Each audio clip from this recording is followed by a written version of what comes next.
کہ جب بھی کوئی شہید جاتا تھا تو غم تو ہوتا تھا، لیکن ہر ایک بیوی کے دل میں تسلی ہوتی تھی کہ حسین تو ہے نا ابھی، حسین تو ہے نا ابھی، حسین تو ہے نا ابھی۔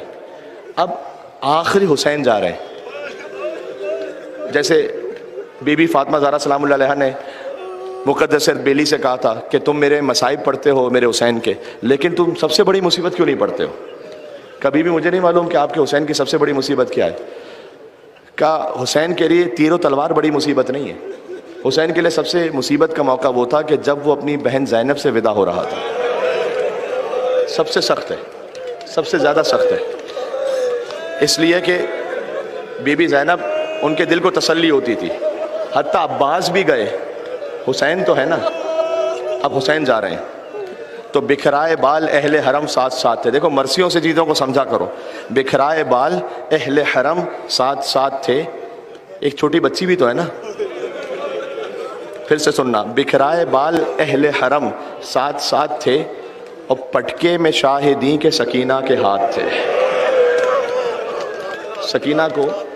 سکینہ نے ہاتھوں سے پکڑا ہوا تھا کہ میرے بابا آپ مقتل میں نہیں جائیے گا۔ اب عبداللہ الحسین نکلے، ذوالجناح کے قریب پہنچے، فطری بات ہے، مقتل میں نہ ہو، مصائب میں نہ ہو، تب بھی فطری بات ہے۔ اگر امام حسین جب بھی ذوالجناح پر سوار ہونا چاہتے ہوں تو ویسے عباس آتے ہوں گے، اگر علی اکبر قریب ہے تو وہ آتے ہوں گے، حبیب بن مظاہر قریب ہیں تو وہ آتے ہوں گے، مسلم بن اوسجہ قریب ہے تو وہ آتے ہوں گے، ایسا ہی ہوتا ہوگا نا۔ یہ تو نہیں ہو سکتا کہ کوئی امام حسین علیہ السلام کو ویسے ہی سوار ہونے دے گا۔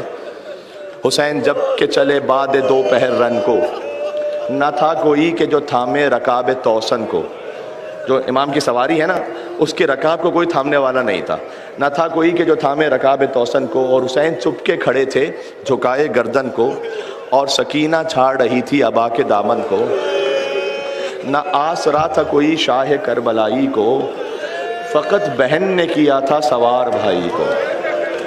فقط بی بی زینب تھی، اکیلے تھی، اور امام حسین علیہ السلام۔ میں نے کربلا میں ایک مقام کی زیارت کی ہے، میں نے خود زیارت کی ہے، اب وہ مقام تعمیرات میں چلا گیا اندر، بعد میں مومنین اس کی زیارت کر پائیں گے، لیکن میں نے خود اس مقام کی زیارت کی ہے۔ میں نے دیکھا ہے ایک زری بنی ہوئی ہے چھوٹی سی، وہ مقام جہاں امام حسین کا ذوالجناح چلا تھوڑا سا اور رک گیا، تھوڑا سا چلا رک گیا۔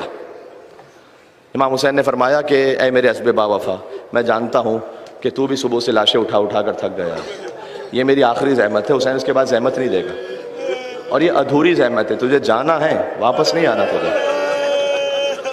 اب جو ذوالجناح نے نظروں سے اشارہ کیا تو حسین نے دیکھا کہ قدموں سے لپٹی ہوئی ایک 4 سال کی بچی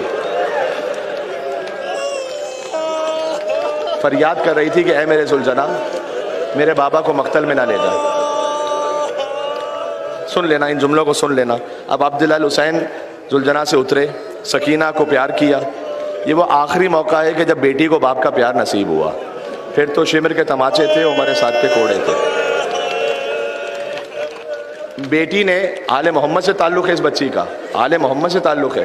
جب ہم جانتے ہیں کہ ایک طفلی کا وعدہ ہے جو اب عبداللہ الحسین نے نبھانا ہے، تو کیا بی بی سکینہ نہیں جانتی ہیں؟ بی بی سکینہ جانتی ہیں۔ فرمایا کہ بابا ہم آپ کو روک نہیں رہے کہ آپ نہ جائیے مقتل، لیکن ایک بار اور مجھے گود میں لے لو بابا، ایک بار اور۔ امام حسین نے سکینہ کو گود میں لیا۔ ابھی چند ہی کچھ لمحے گزرے ہوں گے، سکینہ عالم نیند میں چلی گئی، فوراً سے بیدار ہوئیں، اٹھ کے جیسے ایک بات ہوتی نا، کہا بابا جائیے، بابا جائیے۔ امام حسین نے تعجب سے پوچھا کہ بیٹی تو اب تک تو مجھے روک رہی تھی، ایک لمحے میں مجھ سے کہہ رہی ہوں کہ جاؤ؟ کہا بابا وہ خواب میں دادی فاطمہ الزہرا کو دیکھا، سر کے بال سفید تھے، آنکھوں میں آنسو جاری تھے، اور مجھ سے کہہ رہی تھی کہ اے میری سکینہ، میرے حسین کو مقتل جانے سے نہ روک۔ اسی وقت کے لیے میں نے چکیاں پیس پیس کر اپنے حسین کو پالا تھا۔ اب عبداللہ الحسین علیہ السلام اٹھے اور تشریف لائے، مقتل میں تشریف لائے، لیکن ایک یعنی کتابوں میں، کئی کتابوں میں، ایک نہیں، میں نے تو ایک معتبر عالم سے سنا، کئی کتابوں میں روایت ہے کہ بی بی سکینہ نے ایک اور خواہش کی۔ فرمایا کہ بابا جانے سے پہلے میرے سر پر ویسے ہاتھ رکھو جیسے آپ یتیموں کے سر پر ہاتھ رکھتے ہیں۔ حسین وہ واحد باپ ہے جس نے خود اپنی بیٹی کے سر پر یتیموں کی طرح ہاتھ رکھا۔ حسین واحد باپ ہے۔ اور حسین چلے، مقتل کی جانب جب پہنچے تو تو اس وقت رجز اب عبداللہ حسین نے پڑھا کہ اب اس کی جنگ دیکھو جو 3 دن کا بھوکا ہے، اس کی جنگ دیکھو جو 3 دن کا پیاسا ہے، تم نے میرے عباس کو بھی مار دیا، تم نے میرے اکبر کو بھی مار دیا، تم نے میرے قاسم کو بھی مار دیا۔ لڑتے لڑتے فرات کے قریب پہنچے تو عباس کا لاشا رکھا ہوا تھا۔ فرمایا عباس، بوڑھے بھائی کی جنگ دیکھی ہے عباس تم نے؟ یہ کہتے ہوئے اب عبداللہ حسین علیہ السلام اس خاص کیفیت میں تھے کہ اب فوجیں بھاگ رہی تھیں امام حسین علیہ السلام سے۔ ایک روایت ہے کہ جو کم پڑھی جاتی ہے کہ خود اب عبداللہ حسین علیہ السلام بھی فرات پہ تشریف لے گئے اور اپنے ذوالجنا سے ایک عجیب جملہ امام کا فرمایا کہ انا عطشان و انت عطشان، دیکھ تو بھی پیاسا ہے میں بھی پیاسا ہوں۔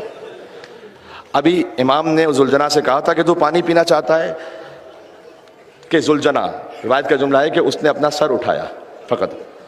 اتنے میں شمر ملعون کی آواز آئی، اے حسین تم اپنے گھوڑے کو وہاں پانی پلاؤ گے جبکہ تمہارے اہل و عیال پر حملہ ہو رہا ہے وہاں خیموں میں۔ امام حسین علیہ السلام واپس پلٹے، دوسرا ودا کیا۔ 2 ودا ہیں امام حسین کے، یاد رکھیے گا، ایک نہیں 2 ودائیں۔ دوسرا ودا پھر کیا اپنے اہل و عیال سے اور پھر دوبارہ آئے۔ اب جب دوبارہ آئے تو ایک ایسا موقع آیا ہے کہ گویا ندائے قدرت آئی ہے کہ یا ایتھا النفس المطمئنہ، اے اطمینان والے نفس تو پلٹ اپنے رب کی بارگاہ میں اس عالم میں کہ تو اپنے رب سے راضی ہے، تیرا رب تجھ سے راضی ہے۔ یعنی گویا یہ ایک اشارہ تھا اللہ سبحانہ وتعالیٰ کی جانب سے۔ دیکھو حسین مظلوم ضرور ہیں، حسین مجبور نہیں ہے، یہ حسین نے سمجھایا، حسین مجبور نہیں ہے۔ اپنی ذوالفقار کو نیام میں رکھا تو وہ جو بھاگی ہوئی فوجیں تھیں وہ واپس پلٹیں۔ اب میں مقتل سے پڑھتا ہوں، فرقۃ بالرما و فرقۃ بالسیف و فرقۃ بالحجر، کسی کے ہاتھ میں تیر، کسی کے ہاتھ میں تلوار، کسی کے ہاتھ میں پتھر۔ حسین زخمی ہوتے گئے، زخمی ہوتے گئے، زخمی ہوتے گئے، زخمی ہوتے گئے، یہاں تک کہ ایک شقی نے زور سے امام حسین کے چہرے اتھر پر ایک پتھر مارا تو امام حسین علیہ السلام، میں مقتل سے پڑھ رہا ہوں، امام حسین علیہ السلام نے اپنا پیرہن اٹھایا تاکہ بلا تشبیہ اس خون کو یوں صاف کرے تو امام کا سینہ ظاہر ہوا تو حرملہ نے ایک تیر مارا امام کے سینے پر۔ یہ وہ تیر تھا کہ جو امام سامنے سے نہیں نکال سکے تھے، پشت سے امام نے تیر نکالا اور امام ذوالجنا سے راکب دوش رسول، جو رسول اللہ کی دوش پر سوار ہونے والا حسین تھا نا، وہ آج ذوالجنا پر کبھی دائیں جھکتے تھے، کبھی بائیں جھکتے تھے، کبھی دائیں جھکتے تھے، کبھی بائیں اے امام زمانہ مجھے نہیں معلوم آپ اس وقت کہاں ہیں، شب عاشور ہے تو یقیناً کربلا میں ہوں گے، اپنے جد آقا ابا عبداللہ حسین کی بارگاہ میں پرسہ پیش کر رہے ہوں گے۔ مولا ہم آپ کو پرسہ پیش کرتے ہیں، آنسوؤں کا نذرانہ قبول ہو، آپ کے زخموں کا مرہم ہو۔ اے مولا امام زمانہ علیہ السلام، آپ کی ایک نظر ان ماتمیوں کو، ان عزاداروں کو، مولا ہماری نسلیں سنور جائیں گی۔ میں آپ کا ایک جملہ پڑھنا چاہتا ہوں، میرا سلام اس شہید پر، جب وہ گھوڑے سے زمین پر آیا تو نہ زین پر تھا نہ زمین پر تھا، تیروں پر معلق تھے ابا عبداللہ حسین، اور کافی رک جانا رک جانا رک جانا رک جانا، تیروں پر معلق تھے ابا عبداللہ حسین۔ آخری جملہ سن لو، چلو یہاں سن لو، امام حسین علیہ السلام کا لاشا تیروں پر معلق تھا اور ایک کیفیت، رک جاؤ مجھے مسائل، اچھا یہاں ایک جملہ پڑھ، ایک جملہ مجھے پڑھ لینے دو۔ دیکھو میں خدا حسین کا واسطہ جو سامنے بیٹھے ہوئے ہیں، ایک جملہ مجھے پڑھ لینے دو۔ امام حسین تھے زمین پر، مقتل سے جملہ پڑھو، شمر آیا فرکض برجلہ، اس نے پیر مار کر حسین کو سیدھا کیا، وشمر جالس علی صدر، اور شمر امام حسین کے سینے پر بیٹھ گئے، فضربتن من ضربتن، حسین پر ضربتیں لگنا شروع ہوئی، 13 ضربتوں سے حسین کا سر قلم ہو گیا۔